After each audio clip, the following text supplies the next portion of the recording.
Et on revient à l'actualité à présent avec la chronique de l'OJE, l'Organisation juive européenne, et son vice-président, l'avocat Udi Bloch. Bonjour Udi. Bonjour Ilana. Nous sommes en direct et vous êtes avec nous comme tous les jeudis matins sur Radio J. Alors cette semaine, c'est Joseph Borrell, le vice-président de la Commission européenne, qui a retenu votre attention, Udi, puisqu'il a récemment déclaré qu'il était inapproprié d'utiliser le terme apartheid pour qualifier l'État hébreu, et il a condamné les attentats en Israël, ce qui, c'est vrai, est assez inhabituel venant de l'Union européenne.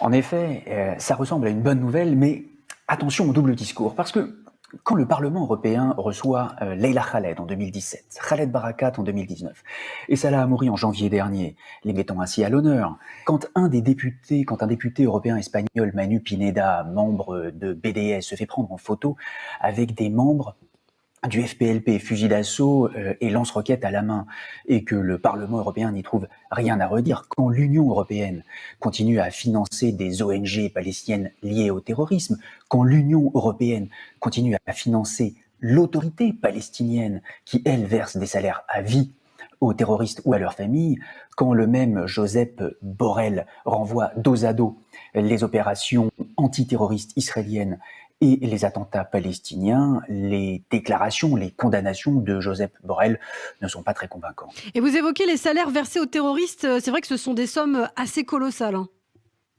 Écoutez, c'est simple, l'autorité palestinienne verse chaque année 600 millions de shekels aux terroristes emprisonnés et aux familles des martyrs. Plus ils assassinent d'Israéliens, plus ils passent de temps en prison, plus le salaire est élevé, jusqu'à 6 fois le salaire moyen dans les territoires palestiniens. Et si vous y ajoutez le statut de héros et les promesses de vierge au paradis, ça peut créer des vocations. Les responsables sont ceux qui payent. L'autorité palestinienne, bien sûr, qui verse cet argent aux terroristes et qui les encourage de cette façon, mais aussi et peut-être avant tout les bailleurs de fonds. L'Union européenne en tête, les pays et institutions, les fonds de pension qui, par idéologie ou désintérêt, financent de façon massive des ONG prétendument humanitaires sans exiger la traçabilité de cet argent. Alors la semaine dernière, on en a beaucoup parlé, 2 attentats en Israël malheureusement, 7 morts, 5 blessés. Un des 2 terroristes avait seulement 13 ans.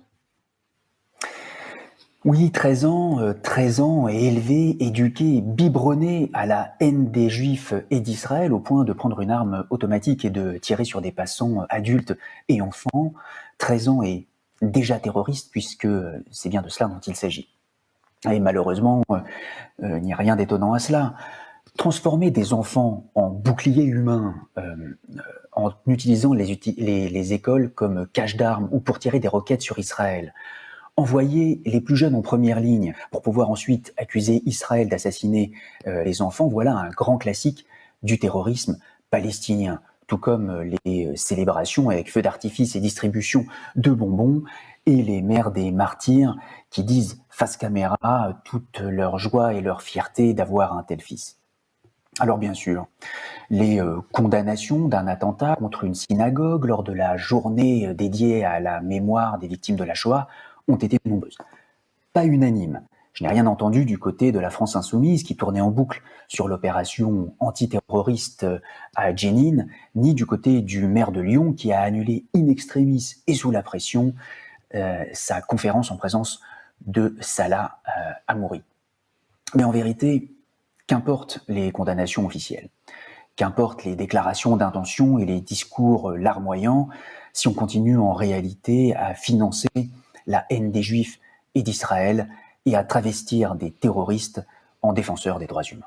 Eh bien, merci beaucoup pour toutes ces précisions, Udi Bloch. Merci pour cette prise de position. On peut bien sûr vous retrouver en podcast sur notre site internet radioj.fr, également sur tous nos réseaux sociaux et en vidéo sur notre chaîne YouTube. Merci beaucoup, Udi, et je vous dis à très bientôt sur Radio J.